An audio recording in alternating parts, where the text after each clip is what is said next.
Hi everyone and welcome back to Smoke Signals. I'm Matt Montgomery along with head football coach and athletic director Wayne Coleman.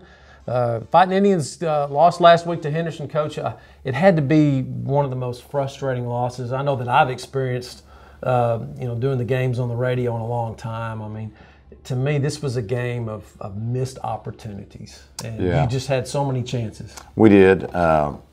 Red zone execution is really big in the game of football, and we got down there early in the first quarter and got stopped and missed a short field goal. And then later on, towards the end of the half, we had a chance to get in the end zone, had to settle for a field goal. So we left some points on the field there. Coach, I think about all the passes that were just so close to being completed. Your receivers got behind the secondary several times, and just for one reason or another, they just could not connect. Connected on a couple of them, but the big passes. I mean, there's 4 touchdowns on the field that were left, I believe, just receiver not connecting with the quarterback. Yeah, the execution wasn't there. You never know what causes that. Some nights you click and you hit them all, and some nights you don't. The weather lately, has been wet a lot, and so you're dealing with humidity, some circumstances, factors out there that you don't like to deal with, but you've got to be able to execute in that kind of situation. Once again, your defense came up with some really big plays, got the turnovers when you needed them, caused and created some havoc, and then, like you said, the offense would get in the red zone and some things would sputter right there, and it was just one of those nights where the defense did their job just like they did against Palestine, and the offense, which had such a great game against Palestine, just missed a few plays. But you ran the ball well offensively. We did. They play a really aggressive attacking style of defense, so it lent itself to us having some good runs and some good passes, but it also created some negative yardage on us. So we a lot of times would look up at the chains and find ourselves, at 2nd and 20 and that kind of thing, and that's not a good situation to be in. Coach, one of the adjustments I saw Henderson made at the half was they started standing their defensive linemen up. They took that slant away from him in the second half, had a couple of knockdowns, one was intercepted. They were not going to let that slant pass beat them in the second half. Yeah, they've run that defense before. They didn't show it in the first half. They saved it for the second half. It created a couple problems there in the third quarter. Even with some of the mistakes that occurred for your football team, you guys still in a great position to win the football game. We were. We played with great effort again. That has not been an issue with us. It's really just come down to execution, hitting the open receivers and making the big plays. We just had a couple lapses on defense where we gave up some big plays, but for the most part, our defense, I don't want to jinx them, but they've been playing really well. They really have. Let's take a look at some of the highlights now. Jacksonville versus Henderson. Of course, this is the 27-yard run by, this is Ratliff right here on the run. Yeah, TJ had another really good night for us. And here's Deshaun, big run right here. Coach, I tell you, there was just no stopping him the other night. Henderson was not ready for his speed. Yeah, we've got to keep finding ways to get him the ball. He's an explosive player. And here's the touchdown pass to Braylon Ryden from 27. Yeah, good read by Tristan to Braylon. Good slant pattern here to Chris Carpenter, and then he turns on the Jets and gets it all the way down in good position for you. That's the execution. Deshaun McEwen, excuse me. Yeah, we've got to have that kind of execution. What a great run here by Deshaun McEwen. Change of direction. Just a great athlete in open space right there. Yeah. He's a playmaker. And there's Tristan Shoemate hitting good block there by your inside receiver, and it frees Chris Carpenter for the big score. Tyrese made a big touchdown block right there, and Chris finished it off. Here's a fumble caused there by Shiloh Kennedy. Another big night by Shiloh. He's been playing great on defense for us. Has. Played a lot of H-back as well the other night. Had some injuries at the H-back position. Shiloh had to play both ways. And Coach, I think that was another factor in the ball game. You were missing Aaron Richardson due to injury. You, of course, we all know Sam Baker's going to be out for a little while longer, and boy, you really had to dig deep to find that H-back back there, and you had to go with Shiloh Kennedy. And I know you don't want to do that, but sometimes you have to. You do, and that's why we have to practice both ways. We don't have a lot of depth, and it's a good thing that Shiloh, has been getting some offensive practice. So in watching the game film, Coach, I know that a lot of people want to focus on, well, you made this mistake, or the 12 men on the field, you had these kind of things. But to me, the ball game was determined, again, as I said earlier in the show, by those opportunities that were there that we just didn't connect. We were this close to just breaking that thing. I mean, you have 50 points. I mean, if you connect on some of those passes. Yeah, I mean, you don't expect to go 100% on those, but you'd like to go 50%. If we go 50% on the balls that we had chances to score on, then we score a couple more touchdowns.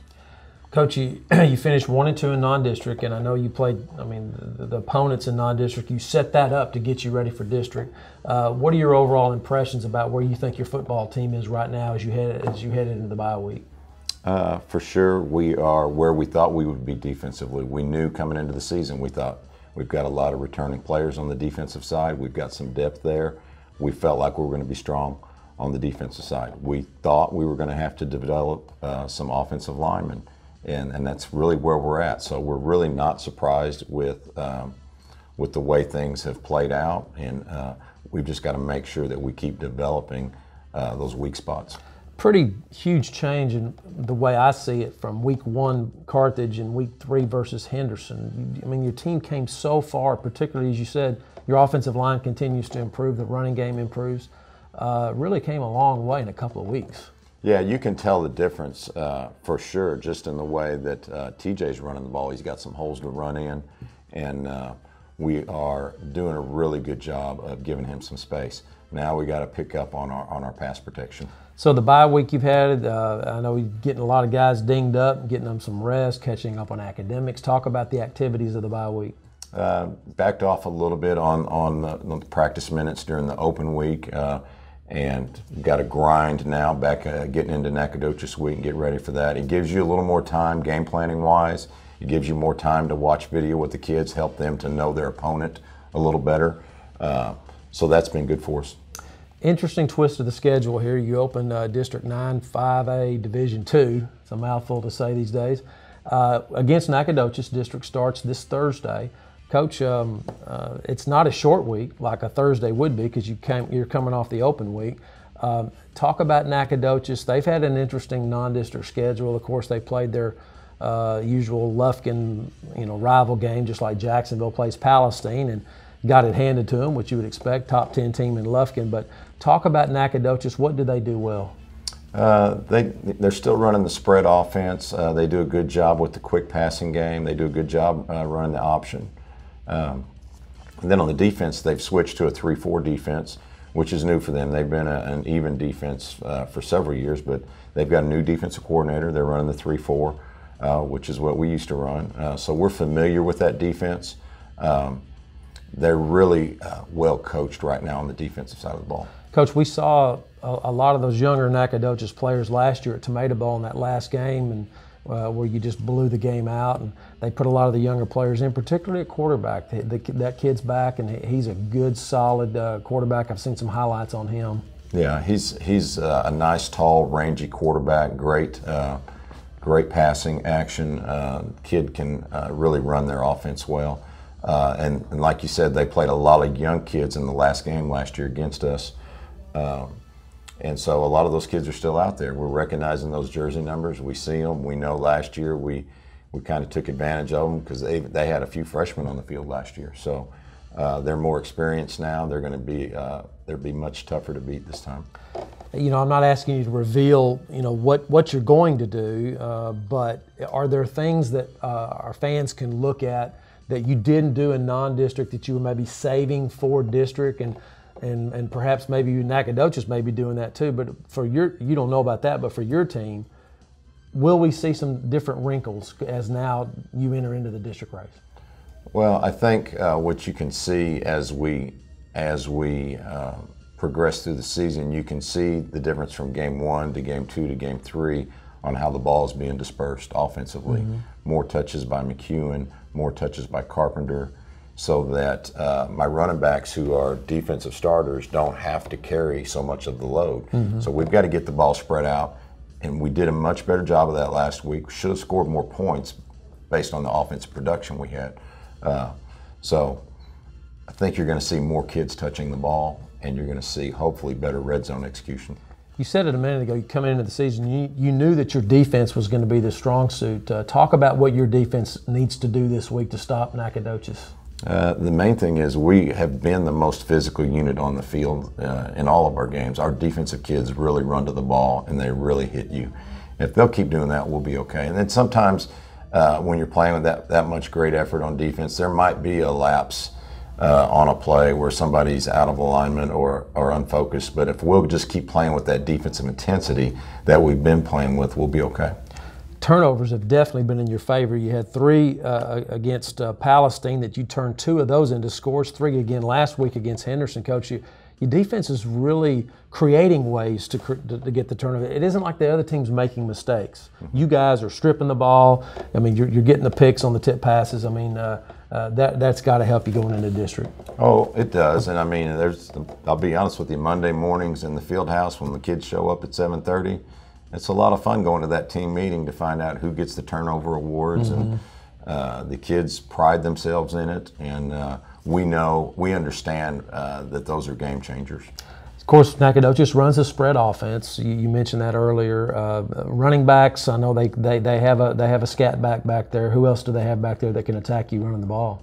The quarterback is surprising. He's not. I mean, they're not going to design a lot of runs for him, but he's the kind of kid where he gets pressure, he can go make something happen, and they do a really nice job on their option schemes with him. You know, the steady improvement of the running game since the first game against Carthage, and then Palestine was great, and then last week it was as good as the Palestine game.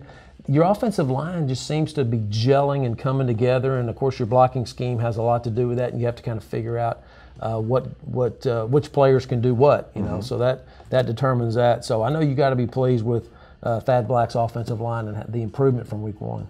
The main thing that's going on, I think, is they're getting more comfortable. We've kind of minimized our run blocking schemes. We've got it down to just 2 or 3 schemes we're using now, and the kids are getting more and more confident every game. So you don't want a kid on the field playing tentative. You want them going full speed, and because of our reduced number of run schemes, the kids are playing with a lot more aggressiveness. As Jacksonville starts district play this week, I know that everybody's talking about the district race. Non-district is over for everyone. Who do you see as the teams that there's any surprises to you, I guess I should ask, as to who seems to be the leaders? Well, I think everybody anticipated Marshall having a really strong team. Obviously, they gave Carthage a really good game the last time they played a couple weeks ago. And I guess maybe, with Mount Pleasant having a new coaching staff, maybe we didn't expect them to get off to the start they've gotten off to. Pine Tree, we knew was going to be. We knew they were going to be improved. They're going into their 3rd season with Coach Lane. Hallsville, they're 3-0. They're 3-0, and their coach and staff is going into their 2nd year. I hate to say this, but these teams they're much better and much further along in their programs than I wish they would be. Yeah, this district. If you look just at the non-district scores and who people have played, it's better than the last district we were in. There's no doubt, and we didn't expect that. We thought maybe that this district wouldn't be as tough as the Corsicana-Ennis district, but there's some quality teams in here right now. Coach, talk about the keys to the game to get the win against Nacogdoches. We've got to execute on our big play opportunities. When we take our shots, we've got to come down with the ball. Last season when we played them and we executed so well, we made all the plays, and we just need that kind of effort and execution again. The kids are playing they're playing so hard with such great effort that we just got to fine tune and get down to the little things and do them right. Coach, how hard has it been? When you go into a bye week with a loss, there's such a difference emotionally than going in with a win. How do you and your staff handle that, and how have you guys, or how are the players responding to having the bye week and a disappointing loss like that to Henderson? We've got a lot of mature seniors that are in their 3rd year of varsity football, so really our reaction to a loss is it's kind of human nature. Oh, we lost, then we got to really bear down and grind and work harder. So it really isn't that hard to get the kids motivated after a loss. They hate losing. and so they come to practice ready to work harder. Yeah, it seems like that expectation is there, and as you mentioned, the maturity. You do have several seniors that they've already been through all this. They know, so they are able to teach the younger players how to react after a loss like that. Yeah, there's no doubt, and there is a learning curve there, and with some of the younger kids on how you react to an adverse situation like that. And the older kids have already been through it, and they understand, especially in a non-district game, that yeah, it hurts, but we got to make sure we learn from our mistakes so we can get better. Well, it's Jacksonville versus Nacogdoches on Thursday night at Trinity Mother Frances Rose Stadium, another home game, if you will, for the Jacksonville Fighting Indians. We'll be on the air at 6:45 on 94.3 FM The Bull. For head coach Wayne Coleman, I'm Matt Montgomery. We'll see you next time right here on Smoke Signals.